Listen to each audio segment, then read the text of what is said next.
একটি ভোট, একটি দেশের ভবিষ্যৎ। কিন্তু জানেন কি, সেই ভোটাধিকার পেতে একজন জাতীয় নেতাকেও পার হতে হয় কঠোর ও নির্দিষ্ট প্রক্রিয়ার ভেতর দিয়ে। স্বাগতম বিটিসি নিউজ এইচডিতে।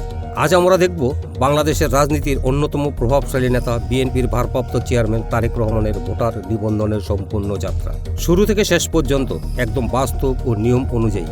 বাংলাদেশের নির্বাচন কমিশনে ভোটার হিসেবে নিবন্ধন করা শুধু একটি অধিকার নয়, এটি প্রতিটি নাগরিকের দায়িত্ব। চলুন দেখি কিভাবে দায়িত্ব পালন করছেন তারেক রহমান।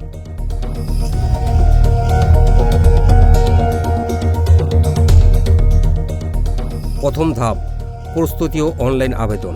তারেক রহমান প্রথমেই যান নির্বাচন কমিশনের official website service NID government BD.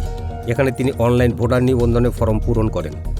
ফর্মে দিতে হয় পূর্ণ নাম, জন্ম তারিখ, বর্তমান স্থায়ী ঠিকানা, পিতামাতার নাম, নাগরিক সংক্রান্ত তথ্য, প্রয়োজনীয় ডকুমেন্ট, জন্ম সনদ, পাসপোর্ট বা অন্য বৈধ পরিচয়পত্র।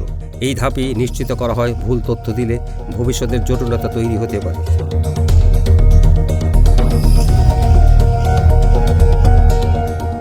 দ্বিতীয় ধাপ, প্রথমেই কর্মকর্তারা তার জমা দেওয়া কাগজপত্র যাচাই করেন। অনলাইন ফর্মের তথ্য, ডকুমেন্টসের মিল, কোনো ভুল থাকলে তাৎক্ষণিক সংশোধন।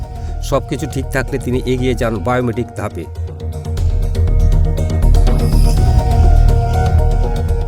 তৃতীয় ধাপ, ছবি তোলা। তারেক রহমানকে বসানো হয় একটি বিশেষ ক্যামেরার সামনে।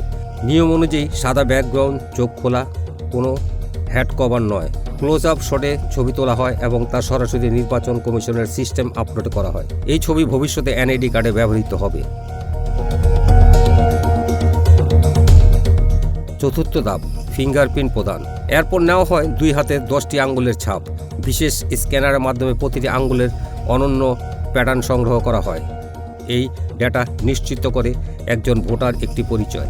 কোনো ধরনের জালিয়াতির সুযোগ নেই। ভোটের দিন এই ফিঙ্গারপ্রিন্ট দিয়েই ভোটার যাচাই করা হয়।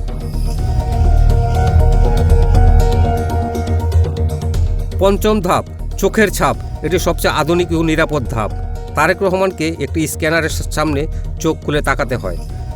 ইনফ্রারেড লাইটিং দিয়ে চোখের আইরিস স্ক্যান করা হয়। আইরিস প্যাটার্ন কখনো পরিবর্তন হয় না, তাই এটি সবচেয়ে নির্ভরযোগ্য বায়োমেট্রিক পদ্ধতি। মাত্র কয়েক সেকেন্ডেই এই ধাপ শেষ হয়। ষষ্ঠ ধাপ, সিগনেচার ও চূড়ান্ত যাচাই। সবশেষে তারেক রহমান একটি ডিজিটাল প্যাডে সিগনেচার দেন। এরপর একসাথে যাচাই করা হয় ফর্ম, ছবি, ফিঙ্গারপ্রিন্ট, আইরিস স্ক্যান, সিগনেচার। সব তথ্য ঠিক থাকলে আবেদন ফাইনালি সাবমিট করা হয়। তাকে দেওয়া হয় একটি রিসিট, যার মাধ্যমে পরবর্তীতে এনআইডি কার্ড সংগ্রহ করা যাবে। এভাবেই সম্পূর্ণ হয় তারেক রহমানের ভোটার নিবন্ধনের সম্পূর্ণ যাত্রা। এই প্রক্রিয়া প্রমাণ করে আইনের চোখে সবাই সমান। তাই ভোটাধিকার রক্ষায় নির্বাচন কমিশন কতটা কঠোর ও স্বচ্ছ। আপনি যদি এখনও ভোটার হিসেবে নিবন্ধন না করে থাকেন, আজই নির্বাচন কমিশন ওয়েবসাইটে গিয়ে প্রক্রিয়া শুরু করুন। এই ছিল আজকের বিশেষ প্রতিবেদন। এমন আরও গুরুত্বপূর্ণ তথ্যভিত্তিক ও বিশ্লেষণধর্মী সংবাদ পেতে সাবস্ক্রাইব করুন বিটিসি নিউজ এইচডি। লাইক দিন, শেয়ার করুন আর মতামত জানান কমেন্টে।